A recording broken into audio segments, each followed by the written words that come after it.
అగో ఊరంతా గట్లవా అన్నది ఈడ.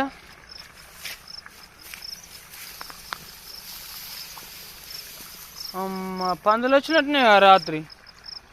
మనం మసాలాలు మందులు మాకులు మనం కొట్టుకుంటుంటే అవేమో రాత్రిపూట వచ్చి పొట్టువాలుగా తిని ఎరిగిపోతున్నాయి. రాత్రిపూట వచ్చి పొట్టువాలుగా తిని ఎరిగిపోతున్నాయి.